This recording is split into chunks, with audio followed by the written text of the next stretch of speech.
Yes.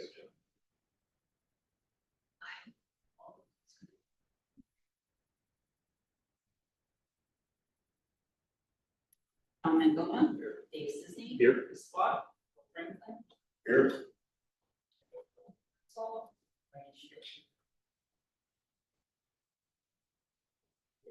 Minutes, minutes of approval for July 9th, 2025 meeting. I'll make a motion to approve those minutes. I'll second that. First and second, any further discussion? If not, all in favor say aye. Aye. Aye, opposed say okay. Claim registration approval of month of July 2025. Make a motion to approve the claim register. I'll second that. First and second, if there's no further discussion, all in favor say aye. Aye. Opposed? Ayes have it. Unfinished business, none. New business. It's engineering, Strawberry Valley Trail, Bronze.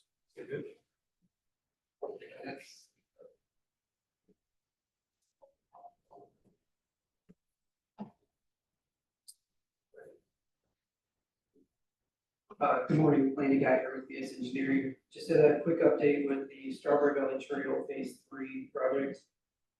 We are scheduled to bid this fall. Engineer's estimate is currently under the funding available. Did have a question as far as there have been some previous thoughts in an earlier design for using a cement marker of either a bronze material or looked into some others that were a little bit more cost effective for the sidewalk corridor, as the trail facilitates to pedestrians as well as cyclists. So we have the signage that'll be alongside the roadway for cyclists and pedestrians you can see it as well. But wanted to see if there was any opinions as far as spending any funding towards that. It can range from $50 per marker for, say, a pavement marking style logo that would go on the intersections at the sidewalks, so that people can see it as part of the Strawberry Valley Trail corridor. And there's also the more expensive, like bronze, which can range from $200 to $2,000 per marker, depending on how elaborate you want to get. They almost become little monument plaques that someone did. From your guys' thoughts, if you want me to lean or investigate it in one direction for our bid proposal that we move forward with this fall. What's the material you said on about $50 one? So it's like a pavement marking. It's almost similar to what you'd see in like a shipping warehouse where they have, lane markings and directions for people to take for shipping and forklifts and things like that, but they're suitable for outdoor. I don't know their life expectancy or anything like that. It's kind of a newer, thing that I kind of came across when I was looking for an alternative to the more costly bronze ones.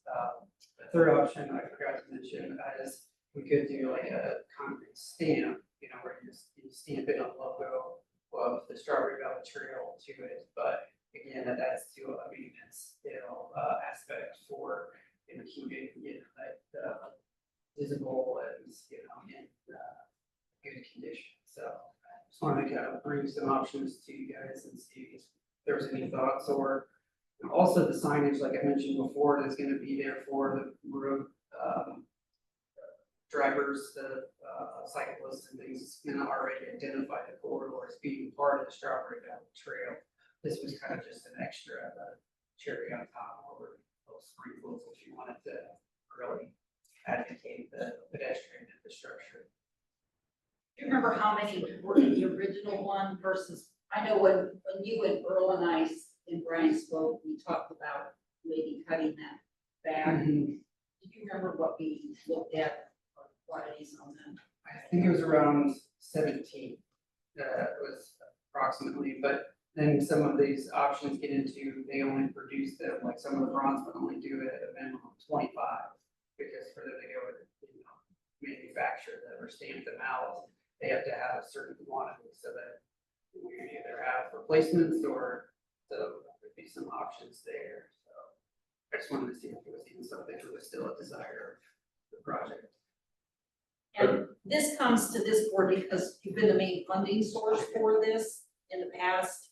I mean, at some point, if you want to pass this off to the park authority, you probably could, but because you've been primarily the funding source, so that's why you're being asked. Len, I apologize if you did say, how many markers? 17. 17, okay, sorry. I was looking up I just had to do a little Google search just to make sure are these basically like the pavement markers? You're talking like essentially like a sticker? Is that essentially what they're?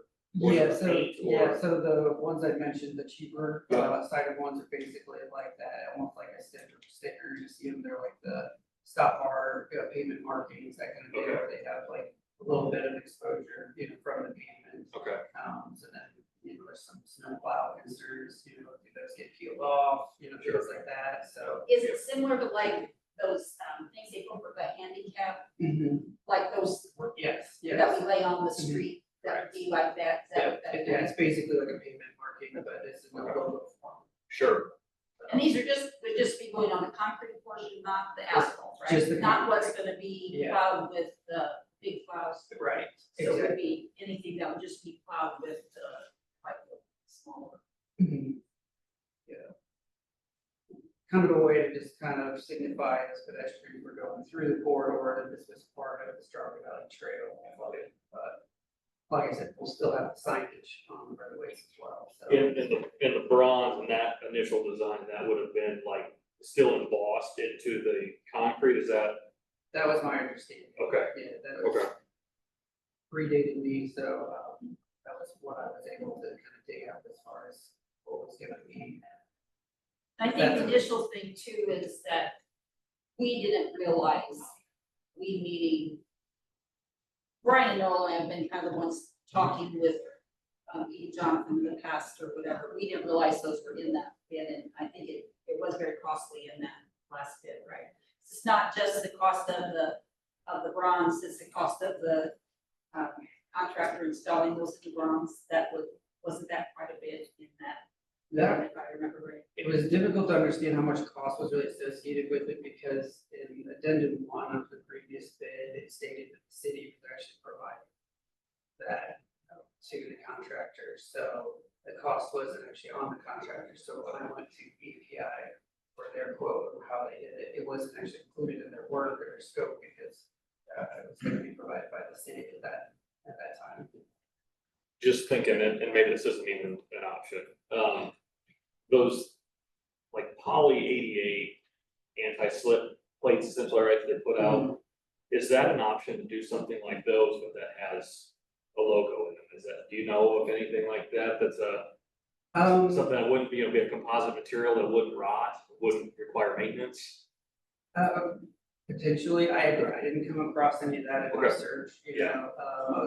I'm just kind of looking at obviously the bronze, because I thought that was the original desire. Sure. And then, looking for more costly, which was that pavement marking option. Sure. But if it is something that you guys would like for me to look into, that's, something worth, including in the project, because we have, like I mentioned before, reduced the engineer's estimate significantly to the point of kind of taking a more simpler approach to the previous bid, to make sure that we stay within funding available.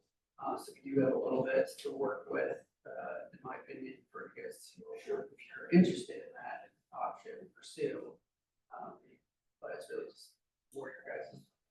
You feel that, the less expensive marker is, say, more visual. And when you come up, it identifies the trail bigger, little grass. So what I was going off of was the idea that this logo would be a 9-inch diameter logo in basically the intersection, so at the curb ramp, so you would know as a pedestrian, as we're going from one ramp to another, you were still on the Strawberry Valley Trail. is kind of what I was understanding. So I was going for a similar idea with the pavement marking approach where you still have, and it can have what color one on it, if it's pavement marking, say, where with bronze, obviously you're limited to the bronze material. Well, and then what if you have to replace sidewalk? Is that bronze gonna get destroyed? Yeah, I mean, depends on the means and methods of the contractor who does the excavation. I would think they'd be able to remove it without it, because it's basically similar to, I don't know if you've ever seen like they have survey discs, you know, that like the Army Corps has, it's similar to that, I think it's the idea. But whatever, I looked up those, they were pretty expensive and they had a minimum quantity that you needed to, purchase. Which again, that's also an option, you know, potentially the 25, you know, but you're looking at 10 to 12,000, you know, minimum, for something like that, so. Then maintenance and everything. Versus $400 for pavement markers. Right. And what's, with the bronze, what's susceptibility to like road salt, and that kind of thing, and what's oxidation? Yeah, I mean, Would run it's that gonna risk. be, you know, the bronze material is exposed to, you know, environmental elements. Yeah. You could buy a lot of the other ones for the cost of, and replace them as needed if something happened to them. And if you realize 5 years from now that you wanna change that to a larger logo or change Right. something, it's a lot easier to do that, you're a little more future-proof with Just the. being on top of concrete. And it can be Yeah. something you try and you're not really financially invested, where if it doesn't work, you can then just rely on the signage that's on the roadway that Yeah. still identifies the corridor. And use this as a interim, like a beginning kickoff, you know, for the first year or two of, you know, like pedestrians know that this infrastructure is part of that trail.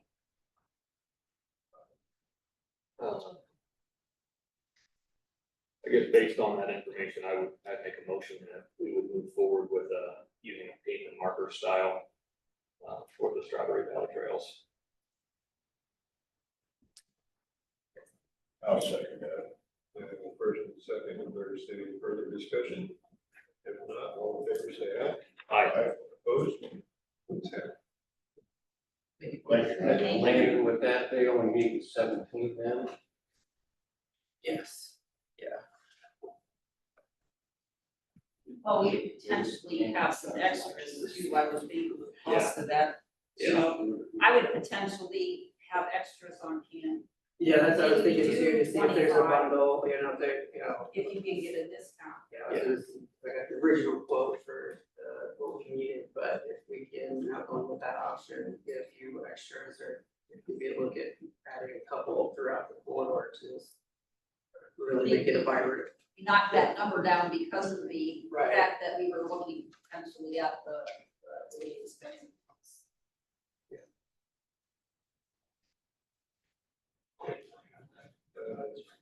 Mobile learning, early learning, Margarita. Yes.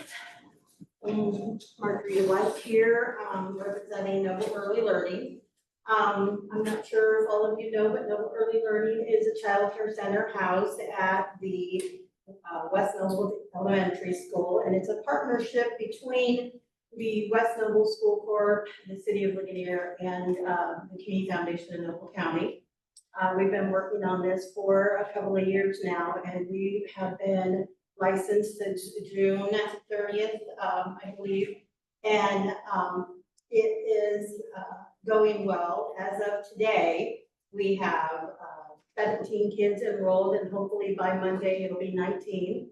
It is a 38-seat child care center, which is great because that is something that's been needed in Ligonier for a while. And we know this because of the consistently, it's a need that's been identified, childcare, through surveys that's been done by local families, employers, and community partners. And so this child care center will serve the community of Ligonier. And because it's housed at the elementary, it's making it more convenient for families. And it's we're gonna be meeting the highest national standards for childcare. All our teachers will be licensed teachers.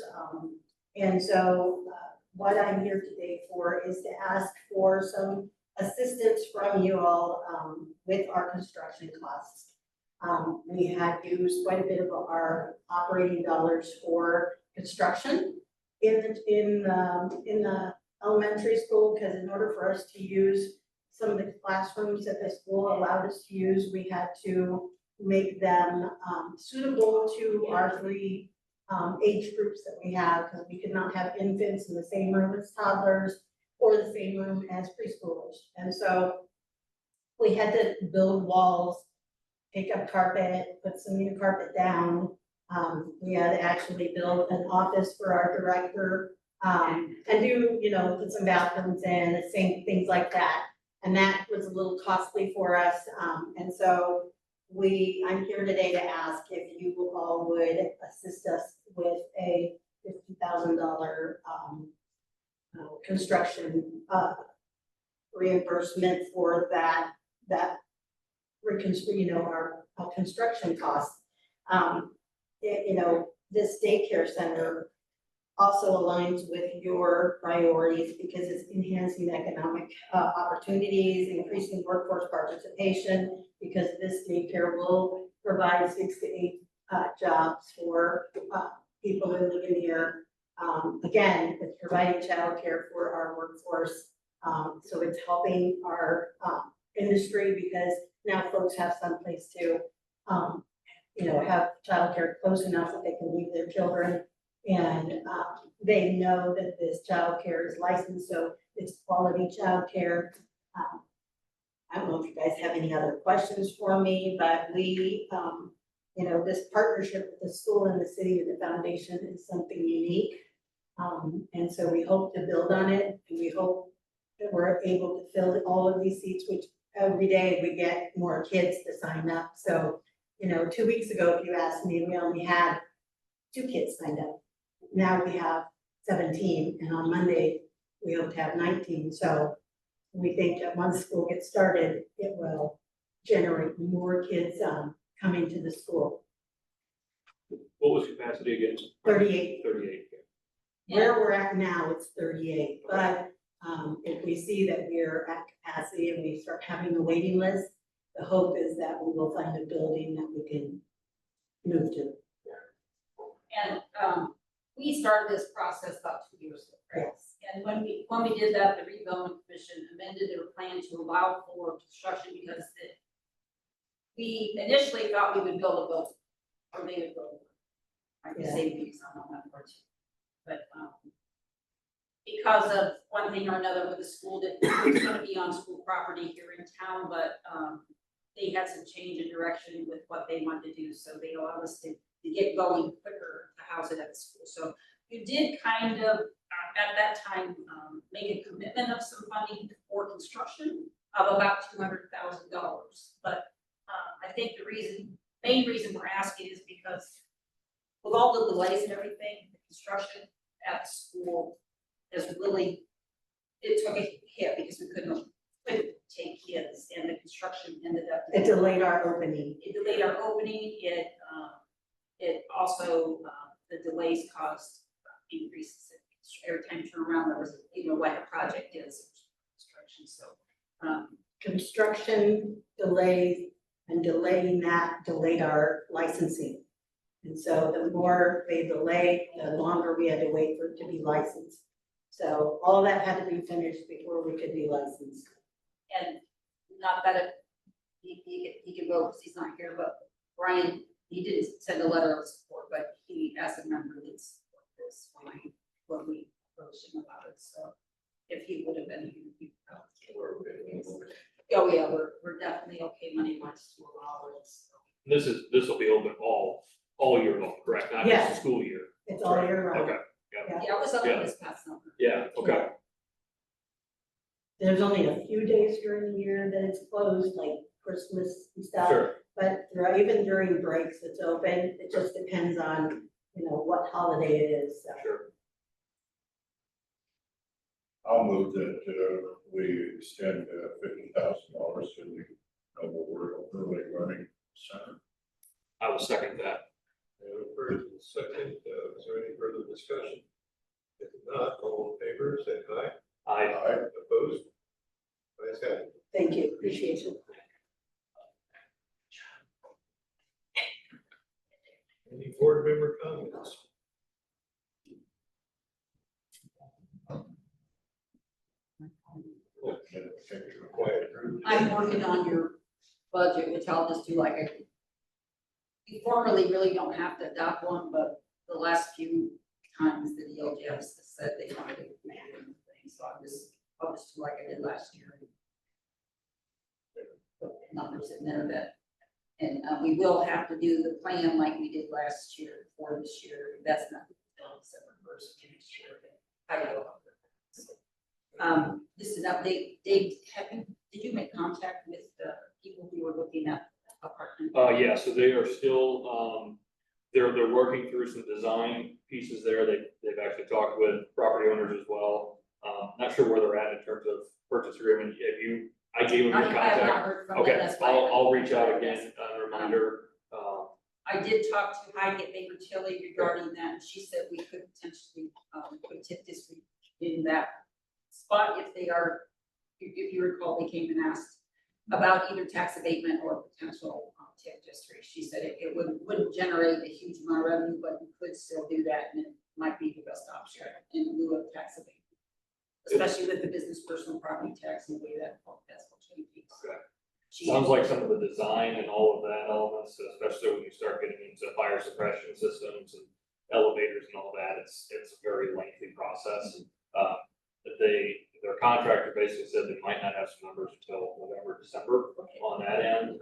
But what they at least verbally said is that they could reach an agreement on the property, that they look to purchase the property. Okay, so it is still potential. Yes, Okay, yeah, So I just hadn't heard from them. yeah, I'll reach out again and remind them to give you a call. And then I For can the put them, Project Crestwood family that way. Or Field Express, yes, yep. we could, then get a call with, Heidi. Okay. And I would reach out to her, so that we can, see what they, Thoughts are. what their thoughts are. Sure. And then just an update on the Schrops, we still don't have a solid date on closing on the bonds and any of that, but their project.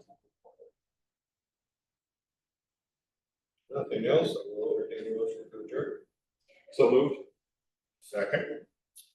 No further discussion, all in favor of adjournment, say aye. Aye. Aye, opposed? Okay.